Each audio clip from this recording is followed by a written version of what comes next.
സ്വർണത്തിന് പൊള്ളുന്ന വിലയായതുകൊണ്ട് സ്വർണം വാങ്ങരുത്, വിപണി തകരും എന്നൊക്കെ കോട്ടിട്ട സാമ്പത്തിക വിദഗ്ധർ ചാനലുകളിൽ വന്നിരുന്ന മുന്നറിയിപ്പ് നൽകിയിരുന്നു. എന്നാൽ യാഥാർത്ഥ്യത്തിൽ സംഭവിച്ചത് മറ്റൊന്നാണ്.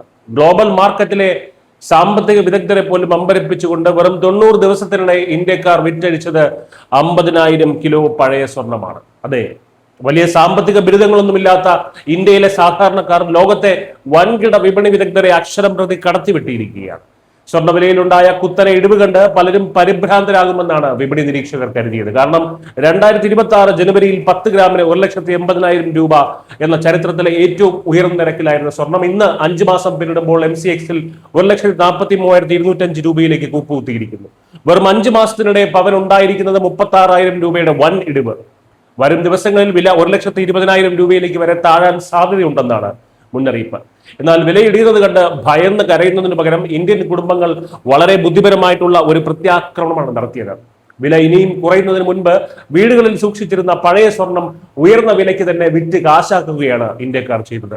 സ്വർണത്തിന് പകരമായി പുതിയ ആഭരണങ്ങൾ വാങ്ങുന്നതിനേക്കാൾ ഉയർന്ന വിലയിൽ സ്വർണം വിറ്റ് പണം പോക്കറ്റിലാക്കാനാണ് ഭൂരിഭാഗം പേരും താല്പര്യം കാണിച്ചത്. ഇന്ത്യ ബുള്ളിയൻ ആൻഡ് ജ്വല്ലേഴ്സ് അസോസിയേഷന്റെ കണക്കുകൾ പ്രകാരം കഴിഞ്ഞ 3 മാസത്തിനിടെ ജനങ്ങൾ വിറ്റഴിച്ചത് 50 ടൺ സ്വർണമാണ്. ഇത് കഴിഞ്ഞ വർഷത്തെക്കാൾ 43% കൂടുതലാണ്. ചുരുക്കത്തിൽ വില കുറയുന്നതിന് മുൻപേ തന്നെ പഴയ സ്വർണ്ണപ്പെട്ടി പലരും കാലിയാക്കി കഴിഞ്ഞു. എന്തുകൊണ്ടാണ് ജനങ്ങൾ ഇത്ര ബുദ്ധിപരമായിട്ടുള്ള ഒരു നീക്കം നടത്തിയത്? അടുത്ത 3 മാസത്തിനുള്ളിൽ ഇന്ത്യയിൽ വമ്പൻ ഉത്സവ വിവാഹ സീസൺ ആരംഭിക്കാനിരിക്കുകയാണ്. വിവാഹ ആവശ്യമുള്ളവരും ആഭരണ പ്രേമികളും സ്വർണ്ണവില ഇനിയും ഇടിയുമെന്ന സൂചനയുള്ളതിനാൽ ഇപ്പോൾ പഴയ സ്വർണം വിറ്റ് കാശാക്കുന്നു. എന്നിട്ട് വില ഏറ്റവും താഴ്ന്ന നിലയിലെത്തുമ്പോൾ പുതിയ ആഭരണങ്ങൾ കുറഞ്ഞ വിലയ്ക്ക് വാങ്ങാനാണ് അവർ പദ്ധതിയിടുന്നത്. വാൾസ്ട്രീറ്റിലെ വിദഗ്ധർക്ക് പോലും ചിന്തിക്കാൻ കഴിയാത്ത അസാമാന്യമായിട്ടുള്ള ഒരു മാർക്കറ്റ് ടൈമിംഗ് ആണ് നമ്മുടെ വീട്ടമ്മമാർ ഇവിടെ പ്രയോഗിച്ചിരിക്കുന്നത്. ഈ ട്രെൻഡ് ഇന്ത്യയുടെ സമ്പദ് വ്യവസ്ഥയ്ക്കും വലിയ കരുത്താണ് പകരുന്നത്. ഒരു വർഷം മുൻപ് ഇന്ത്യ $72.4 ബില്യൺ സ്വർണ്ണമാണ് വിദേശത്ത് നിന്നും ഇറക്കുമതി ചെയ്തത്. എന്നാൽ ഇപ്പോൾ ജനങ്ങൾ പഴയ സ്വർണം വിൽക്കുന്നത് വർദ്ധിച്ചതോടെ രാജ്യത്തെ സ്വർണ്ണ റീസൈക്ലിംഗ് കുതിച്ചുയരുകയാണ്. 2026-ൽ ഇത് 200 മുതൽ 250 ടൺ വരെ ആകുമെന്നാണ് കണക്കാക്കുന്നത്. ഇതിന്റെ അർത്ഥം വളരെ വ്യക്തമാണ്. സ്വർണം വാങ്ങാനായി വിദേശത്തേക്ക് ഒഴുക്കേണ്ടിയിരുന്ന ആയിരക്കണക്കിന് കോടി രൂപ ഇപ്പോൾ രാജ്യത്ത് തന്നെ സുരക്ഷിതമായി നിലനിൽക്കുന്നു.